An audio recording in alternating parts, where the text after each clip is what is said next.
if you think about how so many stories about acquisitions and marriages and mergers end up in divorce, and how much of the landscape is a wasteland of these.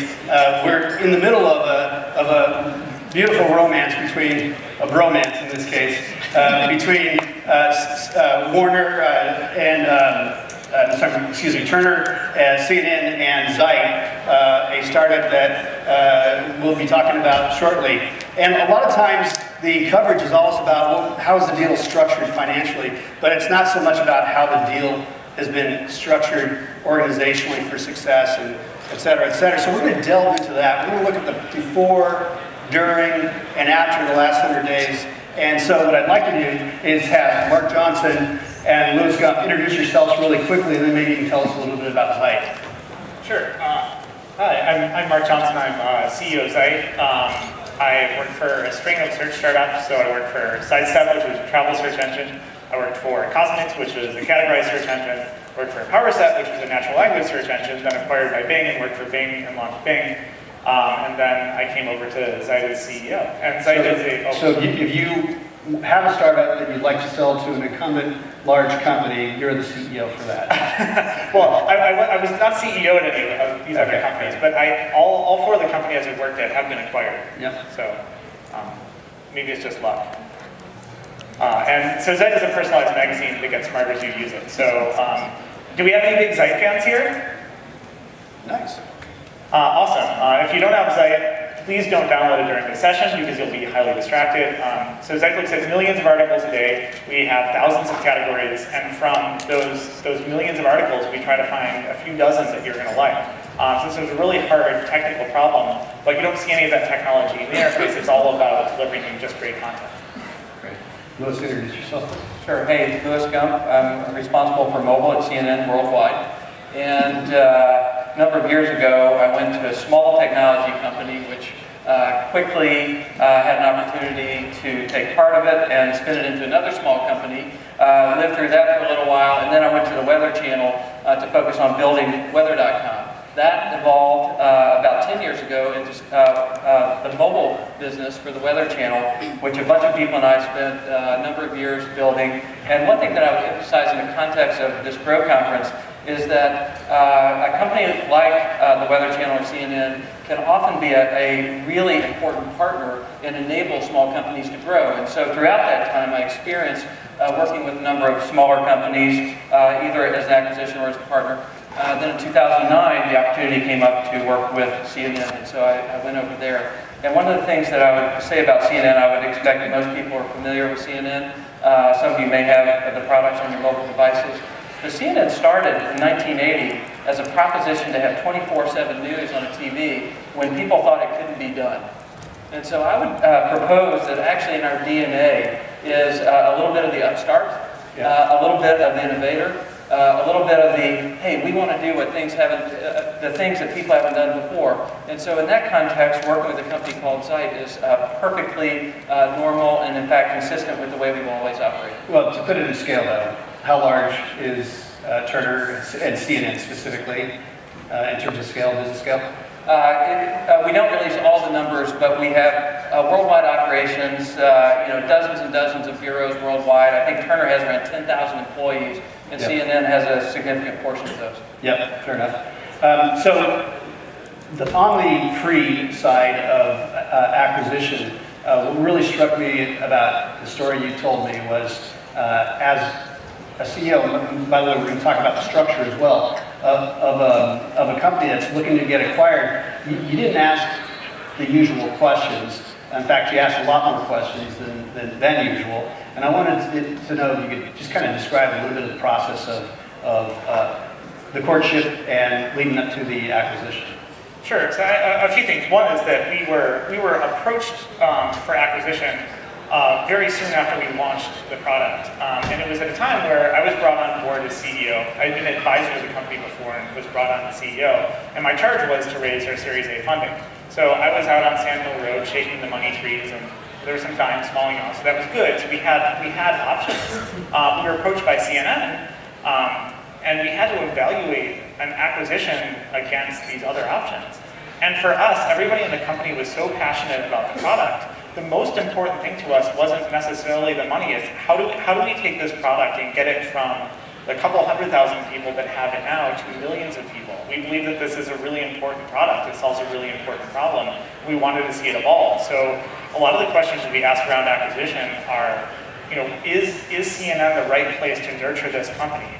Or is Series A funding and Series B funding and turning this into an independent company the right go to evolve Zite? And those are the kinds of questions we started to ask. Yeah, earlier today we were talking about the evolution of venture, and I think that you can't talk about the evolution of venture without saying, we're in a post-Sarbanes-Oxley world now. I mean, not post, we're living the dream of that, and IPOs aren't necessarily the only way to go, and there's a lot of different funding sources. You talked about Cosmix, which was acquired by Walmart. We talked a little bit about Yammer being acquired by Microsoft, the Home Depot acquiring Red Beacon. These are not obvious buys by these incumbent companies. They're usually their builds.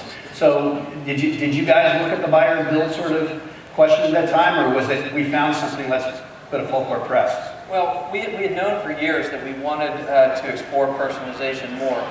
One of the challenges with being a big media company that has a lot of content and for the most part a one-size-fits-all approach, at least divided into regions, is that there's a lot of content, great content, that goes unread. And so we want to find a way to surface the content for consumers that they want the most. We have, for those people who are interested in politics, let's give them the politics. For those people who are interested in technology, let's give them the technology. And we knew that building this would be hard. As a matter of fact, we had, in the fall of 2010, as we were building what turned out to be a pretty groundbreaking iPad app, we had first scoped in an algorithm to personalize information for mobile users. And we quickly found that that was such a big task that it was going to be almost impossible to do it in any reasonable period of time. So we had a little bit of a warm-up. And then when we saw Zite, we felt, hey, wait a minute, this solves two problems at the same time. One of them, it helps us to have a running start to do some awesome personalization for our customers around the world. And the second one is, it's a standalone business. And finally, as an anecdote, shortly after I started at CNN, I got a press release for something or other that we were going to launch. And it said something like, now go to CNN, the only source for news you'll ever need. And I immediately struck it out, because I don't believe that's true. Right. I actually think that most people want to get news from multiple sources. So the question is, how do we surface the best of CNN, but feed that into an overall news diet? And Zite was a great way to take a look at that. Also proud of my marketing brethren when we do that kind of stuff. That ham-fisted kind of brand stuff, but it's interesting. A lot more brands are being built by the inside out, and so the feature sets and the kind of attributes you have could do more to define the brand. So Zite has got this passionate user base. You've been on the first couple dates. Things are going well. You guys get a good sense that it's going to go well. As you talk about marriage, you have to talk about the kids. You got to talk about the house, and what are the things that are most important for us. How did those conversations go during it, and has he lived up to his promise? Absolutely. I think I've been through several acquisitions now, I guess, and a lot of acquisitions you talk a lot about the finances, who's getting what kind of money, and you don't ask questions like, what is the internal structure at the acquiring company look like? What level are my employees going to be at? How are we going to interact with the company? What is the product roadmap for the next few years? How are we going to be integrated with that product roadmap? And if you don't ask those questions, you have no idea how this acquisition is going. You are literally flying blind into this new structure that you don't understand. And I was lucky enough to have worked at Microsoft coming in from a small company before, so I knew a lot of the problems that would arise, so I was lucky enough to be able to ask a lot of the right questions. On the flip side, you guys are doing the same thing. You guys have said, we don't want to screw this up either. We're serious about this. And in fact, how many digital acquisitions had you made before, do you know? Zero. So this is the first one, and you guys are actually getting it right. The kind of things that you did structurally, I thought, was groundbreaking as well. So do you want to talk a little bit about the air cover that not only you committed to, but how you've structured it since acquiring Zite? Sure, and we may do a tag team on that. So as we looked at this from CNN perspective, there was a lot riding on this because, you know, even though we're a fairly established media company with a well-known brand, we're ambitious about the future. We want to continue to be leading the marketplace. And if this works, it's a way to show, hey, wait a minute, this is the future of where things are going. And if we fell short in certain respects, then it would have been kind of harder to catch up. So there's a lot riding on this one. And what we said is, what are the things that we care about the most? The finances obviously was part of it, but that's only the beginning in certain respects. It's the people, it's the milestones, it's the plans afterwards. And one piece of it was, what is the role for Mark? Because in a number of acquisitions, we might have thought of this in terms of making it a division of CNN, and you know, he becomes a part of the corporate staff in a way. In this particular case, and I wouldn't say you have to do this in all cases, in this particular case, we decided that we wanted Zite to be highly autonomous, and therefore we wanted Mark to be the CEO of the company. My role, as I think of it, is to be the Sherpa. And in that role, I have two primary missions.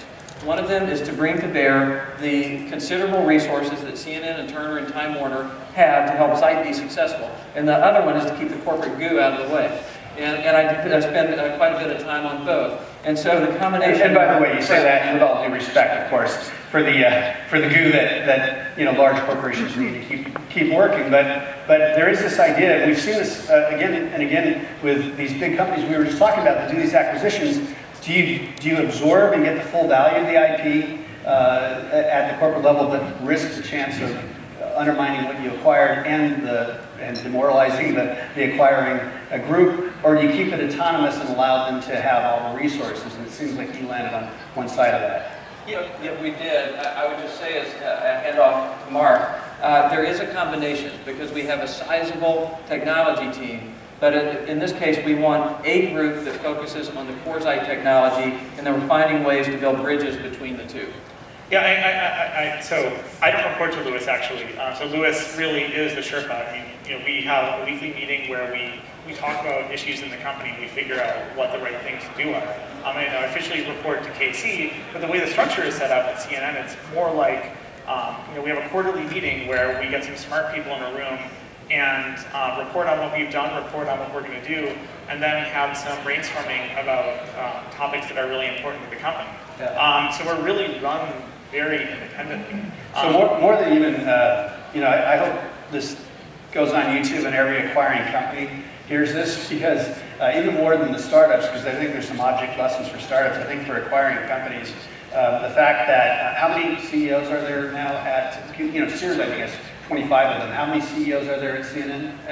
Well, the gentleman who runs CNN is the president, so as far as I know, I'm the only CEO at CNN. You just met the CEO at CNN, so, which is pretty awesome, again, because, again, HR and other resources would muck up, and lawyers would say, hey, you can't do that. And in this case, because of great vision and leadership, you guys have been able to lead it together to a place where it does work to grow to its best. And since you've been acquired, so first 100 days, we've got to move a little bit faster here to get some of the highlights there. I was heads down. So immediately after acquisition, I flew to Atlanta for a meeting, and then I immediately flew back and went to Hawaii for 4 days because acquisition is tough. Honeymoon. Yeah, it's a honeymoon, exactly. Don't get me wrong. Those days before acquisition are really, really, really, really, really tough. Did you have any dark, staring down the chasm, doubting yourself kind of stuff, or? Absolutely. I mean, I left a really great, cushy job at Microsoft, a company that I adore,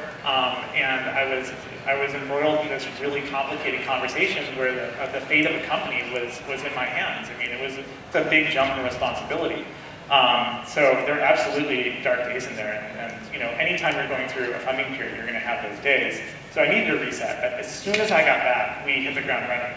My big focus in the first 100 days was, can we release a significant new product, and can we hire some key employees? It's a good question. Like, you've gone from a startup that has a startup cachet to becoming a big company. Can you retain that? So within the first 100 days, we found office space, we launched the iPhone app, and we hired a few great employees. You know, with the time of acquisition, we were, I think, 5 or 6 people. Now we're 15 people. So the company has grown. We've released the iPhone, we released the Android phone, we've released the Windows Phone. We've made multiple updates to the application. We've launched a publisher program. We've generated revenue. I mean, we've done so much in the past year. And I think that it's, we wanted to prove to ourselves that we could do this, but also make sure that this product that we love has a life beyond the startup life. I love that you had that 100-day focus, and how much were your acquiring partners a part of defining that 100-day plan? That was one of my own internal things that really, so there was a plan that was set up after acquisition, so we thought very hard about what the future of Zite looked like. I mean, these are some of the hard questions that were asked. Startups tend not to look that far in the future, right? If you're lucky, if you look a few months in the future, even then your visibility is very cloudy. Working with a company like CNN, we were forced to think a couple years into the future and define plans. And of course, as you move further in the future, the plans get more abstract, but we had a pretty clear plan for the first year. So there's some clear milestones on that plan that I had to reach, but some of the internal stuff was really my own. That, like, for example, hiring a few people was very important to me because I wanted to make sure that the company retained like, people are still excited about the new structure. Well, you even had some fear that you might not be able to hire people because you don't have stock options anymore, right? Yeah, you don't have the startup cash, you don't have stock options, but what we do have is we have an incredible product that people want to work on. One of our best hires came in through just a random email to jobs@zite.com, an engineer from Apple. She was looking for a new gig, and she was looking at great iPad applications, came across Zite, ended up using Zite for an hour and a half when she was supposed to be looking for jobs, and basically sent us an email to that effect, and she's been a fantastic hire. Like it would be a great strategy. Anybody in the audience have some questions? Have you guys gone through acquisitions? Anybody here acquisitions that have gone well? Hands up. All right, gone poorly? It's about even. Actually, that's great. Any questions? Anyone going through a process that you might have for these guys? Looking for a hand here. Okay. All right, so you've done your first 100 days. You described your relationship after acquisition almost like you got a board. I mean, as you described it to me, it's how I work with a board, which is the most strategic conversations happen there. I actually want to report to a board, so every quarter I show up, talking about milestones, working on the financials, etc. How do you guys approach it? Yeah, I think we very much think of it as a board. I rely on my partners at CNN for great strategic advice. I'm a first-time CEO. I'm a technology guy, right? I'm new to the media business, and I think that there's a lot of expertise at CNN in areas that have helped me over the past year grow and figure out how to grow the business. So I think that whenever I have conversations with CNN, it's not prescriptive in the sense that I have to do something. It's really, here's what we believe, here's what our experience tells us, go run the business, make the right decision for Zite. And I think that's been a great relationship so far. Yeah, I think there are at least two types of entrepreneurs. One of them, people who just really believe to the core in what the product is and what they have to offer and how to change things. And one of them is the kind of person who's interested in the exit. Right? And without applying a value judgment either way, it was clear to us that the Zite team was passionate about the product. And that's one of the things we loved about it. And so from the perspective of oversight and interaction, they have a lot of the core skills, and we enabled them together. We all helped it to grow. We did have a bit of a roadmap, a handful of milestones that were more important than the rest, and as long as those are hit, we're there pretty much to support, encourage, lend resources and that sort of thing. So we do have the weekly discussions with a few of us at a kind of oversight level. There are any number of discussions at the operational level, and then a quarterly review. And I think that stratification of communication from the operations to strategic leadership to oversight is a really smart one for a lot of cases. An addendum to that is, one thing I would encourage anybody doing an acquisition to do is don't rely on promises, paper it. And you don't want to overpaper your acquisition, but please make sure some of those promises get down on paper. So for example, the last acquisition, PowerSet, the original plan for PowerSet, a natural language search engine, is to take our team of 60, turn it into a team of 120, get 1,000 servers, and try to build a web-scale natural language search engine. Totally exciting. We have a 2 billion document repository and actually do a real natural language search engine. None of that ever happened for a lot of reasons. The bottom fell out of the market in 2008. The two people who engineered the acquisition ended up leaving within 6 months. There are all sorts of reasons that didn't happen, and PowerSet ended up doing lots of cool stuff at Bing. But we never got to do what we wanted to do, what our passion was. And with Zite, we made sure that everybody was in agreement what Zite was going to do after we got acquired. And I think that it makes sense to write that down on paper. I had no idea whether Casey, my boss, was going to be there, 6, 12 months. I mean, he happens to still be there, which is great.